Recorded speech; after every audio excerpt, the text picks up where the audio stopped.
Good afternoon, everybody. Welcome back to The Contrarian. We have big news out today regarding two stocks that I keep a close eye on, one of which I have a position in, and these are Enovix and Rivian. And so, Enovix, the major news for them, and this is the stock that I do have a position in, they just announced a partnership with a major mixed reality headset manufacturer, and they actually did not disclose who it is, but they will actually be providing the next generation batteries for these mixed reality headsets. And so this is a big milestone for Enovix because it's really the first big partnership, big deal they have in terms of actually providing these kinds of next generation batteries to a major electronics manufacturer. They've had a few deals here and there in the past. Maybe it's with the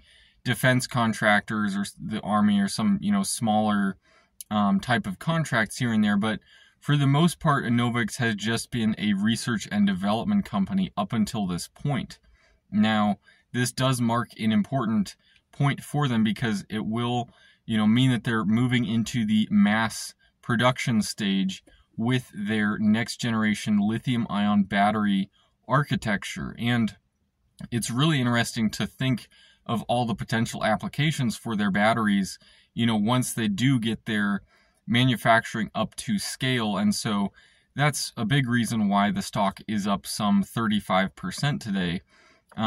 Just investors previously were a little less, optimistic, you could say, in terms of where Enovix could go with their battery architecture. And, what exactly does Enovix do? Well, it's not exactly a new chemistry entirely, although they do use a new material in the battery instead of graphite. I believe they are using silicone as the anode. And so it's the first time where a battery will be mass produced using a silicone anode technology, but also they use a different architecture. So what I mean by that is typically in a lithium polymer battery, it's kind of like a sandwich almost, like if you have a peanut butter jelly turkey sandwich, whatever.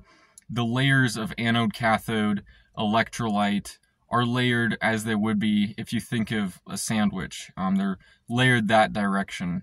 Now with Enovix, they're actually layered differently. So if you think of like a stack of Oreo cookies, that would be how the Enovix battery is layered. So it's layered longitudinally, so there's just a lot more layers in a battery. And, it takes a lot more finesse to get a battery to be layered that direction, but there's a lot of advantages that come with that. Enovix is able to much more safely maintain the battery, really prevent these kinds of fires from happening. So the batteries are potentially much safer than the ones that are layered differently. Also, just with layering them that direction, you're also able to increase the energy density. You're also able to make it a smaller battery comparatively. So just a lot of benefits to layering the anode, cathode, and electrolyte longitudinally versus, stacking them, having just larger areas and less layers. So all that being said, Enovix is incorporating a few kind of next generation battery technologies into their batteries.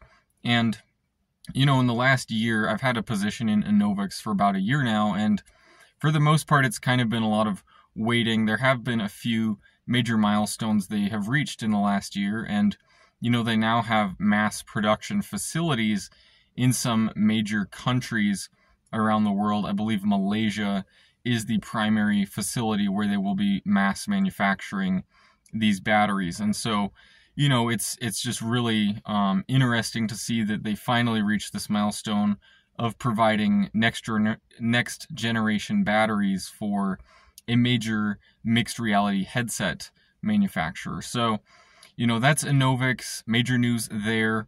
Also in the electronic related space, Rivian actually announced a partnership today with Volkswagen. And so this is major news for Rivian.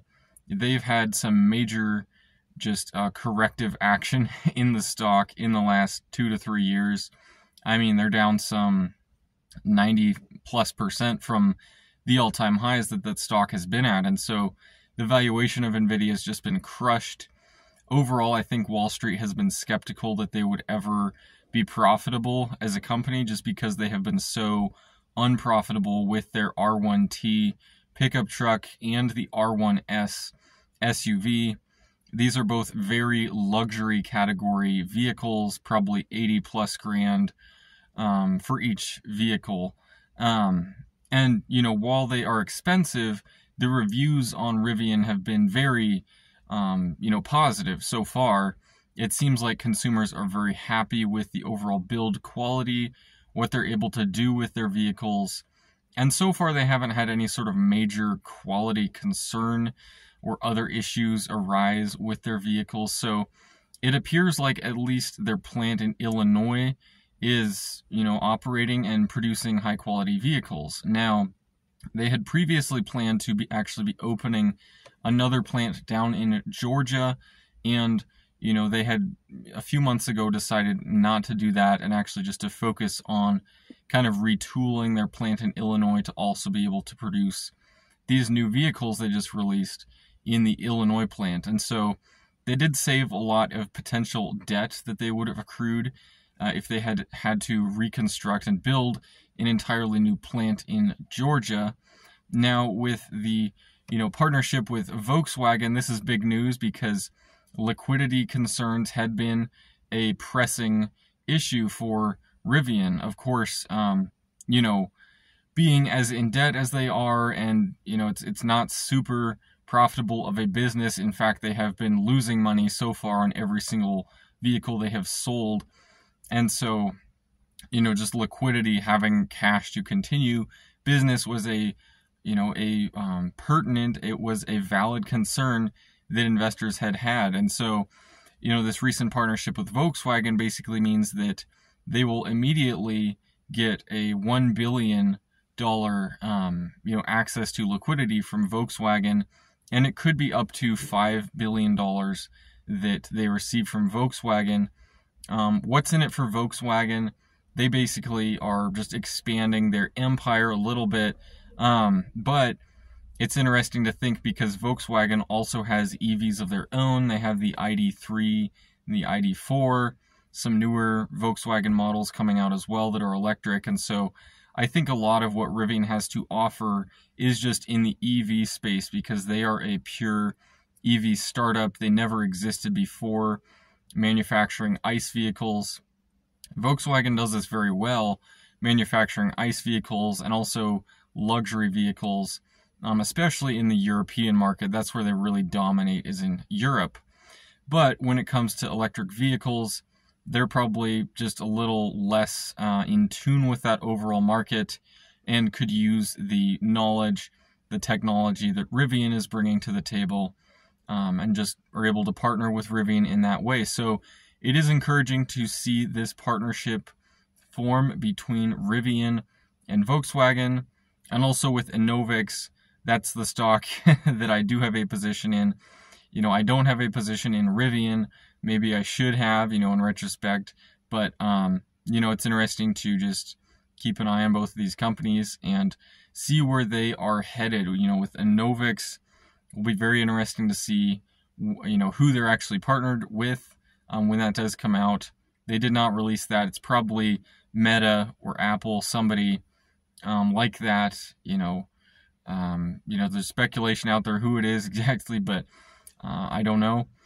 And, with Rivian and Volkswagen, Rivian just released some new vehicles, the R2, the R3, R3X, as they like to call it.